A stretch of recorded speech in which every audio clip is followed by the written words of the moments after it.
Okay, so for today, what we're going to be doing is we are going to work with this chip again, this PCA9685 chip that can control 16 different pulse width modulation devices. And I've learned something that's actually quite useful in doing this. Okay, so I'm going to switch from the breadboard over to, hi kitty, I'm going to switch over to this Key Studio sensor expansion. And I've been liking the Key Studio brand for a while now, so I thought I'd give this a try. And it does not have servo outputs because it is just a sensor for sensors, but it has IIC, and that is a serial bus that we can use to connect up to this chip that has all of these servos outputs. So let's wire that up. And the first thing we're going to want to do is we're going to look at the pinout for that. Hi kitty. Alright, so let's wire these pins up. So looking at our chip PCA9685, we've got a ground connection that we need. We're going to use a black wire for that. So we're going to slip this onto the ground connection, and we're going to look over here on the IIC. Sometimes it'll be labeled I2C, sometimes it'll be labeled I2C. It all means the same thing. And we're going to put this on the ground post. First connection. And then we're going to be looking for 3 volts. And one of the things I like about this Key Studio chip is, first of all, it has this barrel jack. Don't eat that, kitty. Barrel jack for power input, which I like. And you can change the voltages on, there's 2 different voltages, and you can change them from being the 3.3 or the 5 volts. And it tells you right on the board which voltage it uses. And the IIC interface uses voltage 2, which is set to 3.3 volts, and that is perfect for the logic on this chip. And so we're going to plug this into VCC. That's what it's labeled, VCC. There is a V+, but that we'll see in a minute. Now we need both the data and the clock. So SCL is the clock, and the reason we need a clock is because, let's say we're sending to our chip 5 zeros in a row. And the chip, basically what happens is we put that line down to 0, and we keep it down at 0. How does the chip know if we sent 5 zeros or 4 zeros? It's hard to do that, so there needs to be some sort of timing so that every so often it checks for the next bit of information. And the way we do that is with the clock. And the clock tells this chip when to look for the next bit of information. So that's why we need a clock and a data line. So looking at our pinout on our microbit, we can see that the clock SCL is on pin 19, and pin 19 is right here. I'm going to use orange for the clock,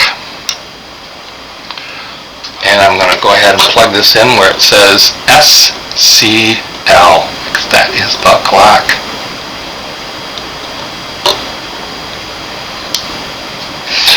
The next one, if we come back over here, we want the SDA, which is the data. That's pin 20. Coming back here, pin 20.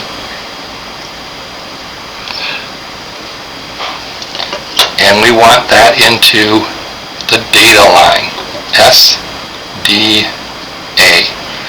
And you may have already realized, but you don't need a specific, called out IIC or I2C interface. As long as you have pins 19 and 20, you can connect it up. And there's pins 19 and 20 over here. So that's a perfectly fine way of also connecting it up. Now, when we power our servos, we're going to need more power because I'm using servos that really want about 4.8 volts. They're not 3.3 volts. Some servos, as we saw in the previous video, will run at 3.3 volts, but not all. And the ones that I happen to have are going to need the 4.8 volts. So I'm going to go ahead and I'm going to connect another red wire to the V+. And over here on the Key Studio board, we'll see that V1 is set to 5 volts. There's a little jumper there. It's orange. It's set to 5 volts. So any of these V1 outputs are going to be 5 volts. And we can just plug one in. There you go. So that's all connected up now. So let's go ahead and we're going to look at, we have the other kitty too. We're going to hook up the black, we're going to hook up the yellow to where our servos would normally go. So we've got Henry and we've got Sophie. Oh, sorry Sophie. She's a little jumpy. And let's turn on our oscilloscope. We don't have anything just yet. Okay, so coming back over here to our code, let's see what we're doing code-wise. So what I've got code-wise is I've got button A goes to 0, A plus B goes to 90, and B goes to 180. And basically I'm setting the servo position and then showing what the servo angle is over and over and over again. And here's what's new. What I discovered, as you may recall in our last video, that the output from this PCA chip was moving too fast. It was creating a servo output at 53 hertz instead of the required 50 hertz. Now the way this chip works is they have a countdown counter which starts at 0 and then goes to 4095,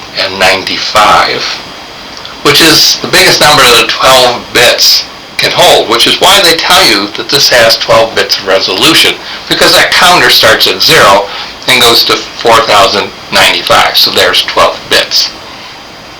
And what it does is it sets that counter to 0 when it starts a new cycle. And it then proportionally distributes that 0 through 4095 across that 20 millisecond band that represents 50 hertz. Okay, so if you're broadcasting at faster than 50 hertz, that band becomes smaller, which means that proportionately, when you tell it, I want it to be such a percentage of your band, it's going to be smaller. And your servo is not going to get all the way around. So let's check this out. So this is the program that we've downloaded. And what I've done is I found out that 46.8 sets the output to 49.9 hertz. If you go a little bit higher, you might be thinking, well, then I'll just make it a little bit bigger and get 50. Well, there seems to be some sort of limited number of choices, probably limited number of bits of resolution. is what we're really talking about. If you go a little bit higher, you get to 50.3. 49.9 is closer to 50 than 50.3, so let's use 49.9. So that's what that 46.8 is.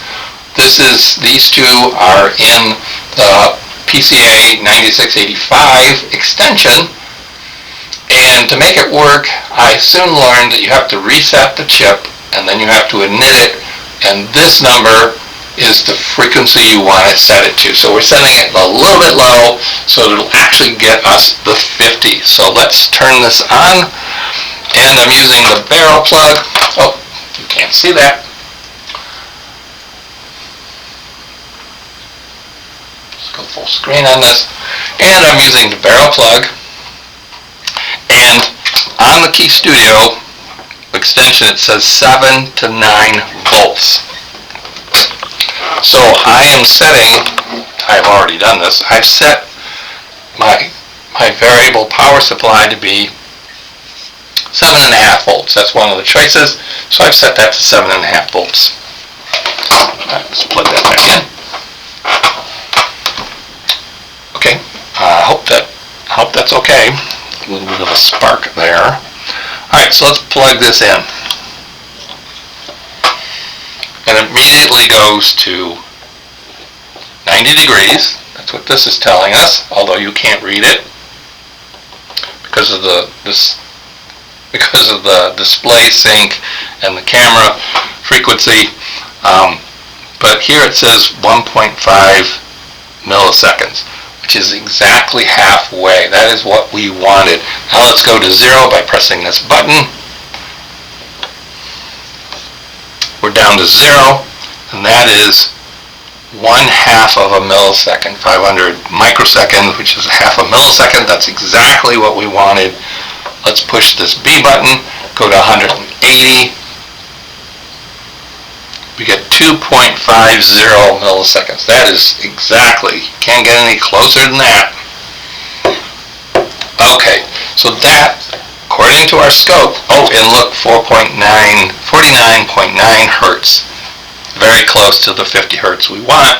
Not exact, but that's as close as this chip will do. So, let's pull the plug on our scope, and let's go ahead and plug in a servo.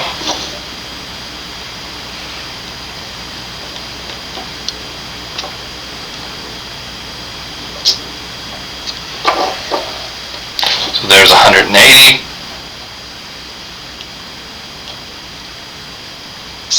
Go to 0. As you can see, you get the full range, and maybe even a little bit more. There's about 90 degrees. Let's give it a twist. Yeah, I think you get a little bit more than the 180. Let's go to 90. Both buttons. There we go. So, much better. Let's try a different servo. Let's try this big one.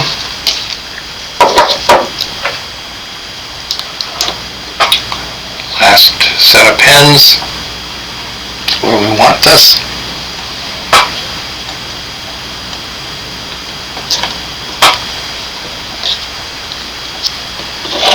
Let's go to 0.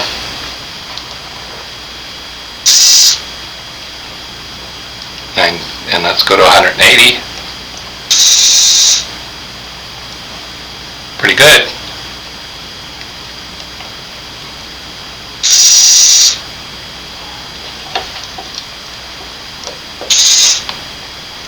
Degrees.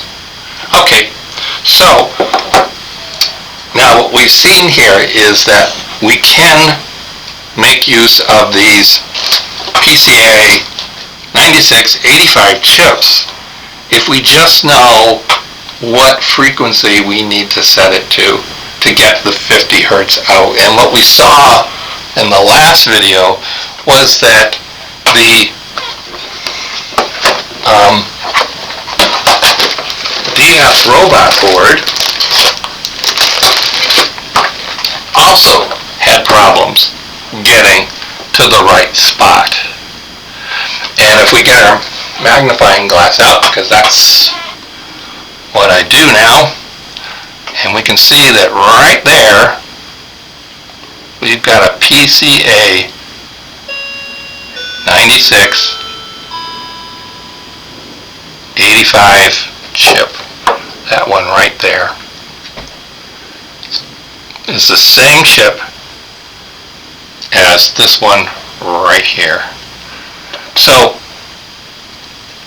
what we should be able to do to fix this DF robot expansion board is to go ahead and set the frequency correct on it, and it should also work just the way you would expect it to and give you full range on your servos.